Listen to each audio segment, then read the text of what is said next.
Hi there, this is the seventh IELTS presentation from Quantum Education in Auckland, and today I'd like to talk to you about how to improve your IELTS speaking score. I hope you'll find it useful. My name's Toby, and I'm here in Auckland at the moment recording this for you. Now, today we're going to be talking about three things.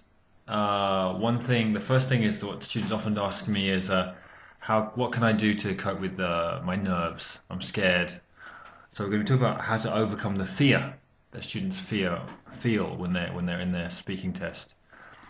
And the second and third points are connected. We're going to be looking at ways of framing your answers, particularly to the part 3 of the speaking test, and ways of structuring your ideas to help maximize your possible score. So, overcoming the fear. Well, I think as teachers, what we have to create in the classroom is a non-threatening environment, a place that encourages students to speak, where they feel at ease to do that, without fear of being overcorrected or criticized. And this is a gradual process. There are lots of ways of doing that. Humor, making yourself more approachable, and just I think including speaking as a regular component of the classroom activities is key. One activity I suggest just to get students used to that pressure is to hot seat students. By that I mean getting students to come and sit at the front of the classroom and answer questions posed by you or their peers. I think a good time to have this is either during the class or at the end of the class. Make it a regular feature. Maybe have 2 students hot seated at the end of each lesson. So it happens each day or in every lesson, and let the students know in advance that this is going to be okay. Tap them on the shoulder. Okay, at the end of the class today, you are going to be hot seated. So start thinking about the kind of questions you might be asked. Get them excited in a nervous way. Get them you're going to be asked some questions. Are you ready? Are you ready? You're going to show them what you know. Get them kind of excited like you would before a big game of football or a performance on the stage. Get them to kind of look forward to showing the class and showing you what they can do. Get them kind of geared up to get their big day, their performance, to show what they've learned, to show what they've studied. Make it kind of a fun thing. And I think the key thing with this kind of hot seating is to encourage some kind of positive thinking, that they're not going to do a bad job. They're gonna show off what they know and get them to enjoy it. And over time, this will happen, I'm sure. And also, we're going to be looking for support from our peers. Get kind of feedback from them. Get them to enjoy the tension in the classroom, and get the peers to kind of empathize with their feeling. Okay, you're sitting in front of a classroom, they're going to be feeling nervous. Can you understand how they're going to be feeling, what they're going to be doing? And I think this empathy creates a non-threatening environment for them to kind of overcome this fear, and will help them in the big day.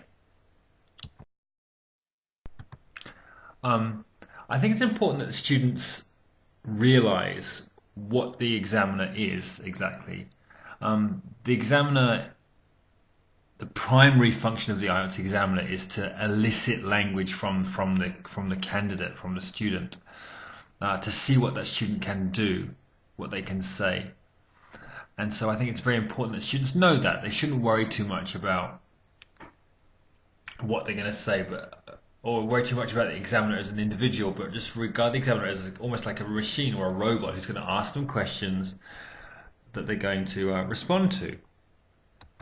And to embrace that fear and to really go for it. Okay, it's nerves, butterflies, and they're going to get scared and a little bit nervous, but just to go for it. And to show off what they know, really show off. I often tell my students that the IELTS exam is like a performance, really. They have to, it's like they're on stage, they've got 14 minutes to go for it, no holds barred, show what they can do. It's an opportunity for the students to show what they've learned. It's not a threat. And I think that's really important. It goes back to the original point of embracing the fear. Students should also be encouraged to want the next question. Yeah, they should embrace it, show some enthusiasm, leap forward. And they're not powerless, yeah? They're not powerless individuals. They can choose the words they say. They're going to be trying to keep the examiner interested in their answers. They have a certain amount of power. And I think the final point is key. This point here, the examiner wants the students to succeed. Okay, if an examiner is thinking about giving a student a 5, they'll consider, why can't I give them a 6? So the examiner wants the candidate to do well. The examiner is not looking to penalize them. Okay, the examiner wants them to succeed and wants them to get a good grade. And of course, the key point, obviously, with this, thinking about how to improve speaking, overcoming fear in the classroom, is practice, practice, practice. Practice makes perfect. It's a cliche, but it's almost true. If students need to improve their speaking, they need to be given as much opportunity in class to speak. Whether it's from a simple warmer in the beginning, talking to the students about having a conversation about what they did last night, talking about what was on the news, to games, to interactions in pairs to discuss if they agree with a reading they've just read, or given discussion questions from the teacher, hot seating as I talked about before, but speaking. And over time, students should demonstrate a little bit less anxiety, a little bit less fear when it comes to taking the test.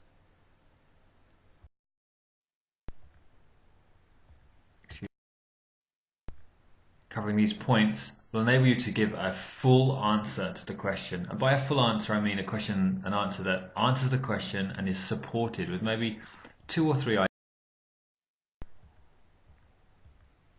Okay, let's look at an example here. So for example, if you're asked the question, what are the benefits of tourism? A good learner, not necessarily a good learner, but a good trick is to quickly think of, just assume you can think of 3 points, tell the examiner, I think there are 3 main benefits. Okay, then we're linking them with the linking words firstly, secondly, and lastly, or you could say thirdly. So this is actually showing the examiner that you're organizing your ideas. It's kind of signposting. Listen, I am organizing my ideas, which is automatically going to get you at least a 6. Then we have the adverbs here that we talked about earlier, from a social perspective, on an economic level, philosophically. Okay, so then we've got the idea support. I think that tourism can help international understanding and encourage contact between different nationalities. Secondly, on an economic level, there are many benefits for the tourism business, which will have positive effects on employment. And lastly, philosophically, it can make the people more open-minded, which has to be a good thing. So yes, I think 3 main benefits. So here we've got the introductory sentence, the topic sentence, and a concluding sentence, which wraps it up and tells the examiner you've finished, which I think is nice. Obviously, I've written this based, it's kind of almost a perfect answer, but obviously there'll be pausing here. I think there are 3 main benefits. Firstly, from a social perspective, I think blah blah blah.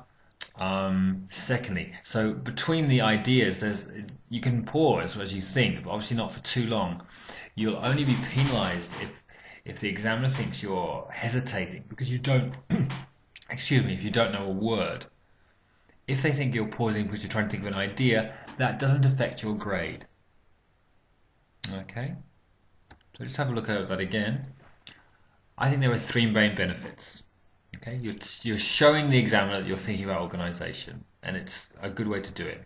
Firstly, from a social perspective, I think that tourism can help international understanding and encourage contact between different nationalities.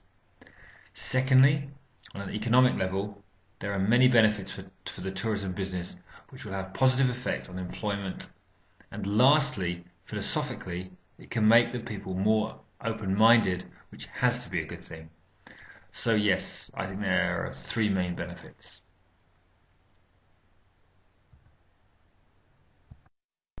Now, as we go back into the classroom, I think one key thing to make students aware of, so they can see the importance of what we've been talking about the framing it with linking words, a topic sentence, a concluding sentence, structuring your answers with looking at the magic 7. Get the students to read the criteria for the exam, the descriptors. They're available if you go to the IELTS.org. If you go to Google, just type in IELTS public descriptors, DESCRIPTORS, as a PDF, and it will give the students an idea of what they need to do. I think as a teacher you might have to explain some of these points, make it clear to them in kind of their language, if you like, or in their language, literally in their first language, what this means to them as learners.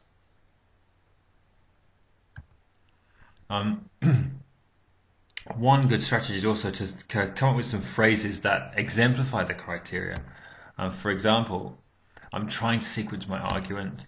Have I made this clear? I'm trying to express myself more accurately. I think by using these kind of phrases in the class, it just as a classroom tool, I think it just makes it clear. It underlines the importance of these 3 actions, of having a clearly organized argument, speaking clearly, and having a degree of accuracy in your answers. Yeah, by doing these 3 things, it just hits it home a little bit more to the students about why they're doing it in a certain way. In the speaking test, if you wanted to use these kind of phrases to the examiner, you could. It might help you a little bit, maybe. It's unusual. I personally haven't had many students saying this kind of thing. That's not to say they shouldn't do it. It might have a nice effect. And of course, they need to be intelligible. And by having students in the classroom having these conversations, by having lots of fluency practice in the classroom, discussing part 3 questions together, and including these phrases in their conversations, I think it's going to make students more aware and reflect more on what they're producing. So as I said, the point of this is to encourage engagement with the criteria, so they understand it and they can kind of see what they need to be doing every day. One possible way of using this in the classroom is to get students to select topics for part 3 discussion. So for example, environment, television, the kind of slightly academic topics that would be connected to a part 2 topic. Get students to select some topics, write them on the board, and give them time to prepare some questions for this. If you think this is slightly beyond their capability, you can give them some prompts, help them out a little bit, put them in groups, small groups, 2s or 3s, to brainstorm, for example, 10 questions. And then they would interview each other using these questions. And towards the end of the lesson, as we mentioned earlier, we could hot seat a student and the students themselves could ask the hot seated student questions that they prepared. And I think that would be great, but I also think that it's important that they get some kind of feedback from their classmates and from the teacher. I think it's important to have feedback from the classmates because it helps increase, as I mentioned earlier, a non-threatening environment where they can speak. I'd encourage students to maybe write on a piece of paper one positive comment for the student who was hot-seated.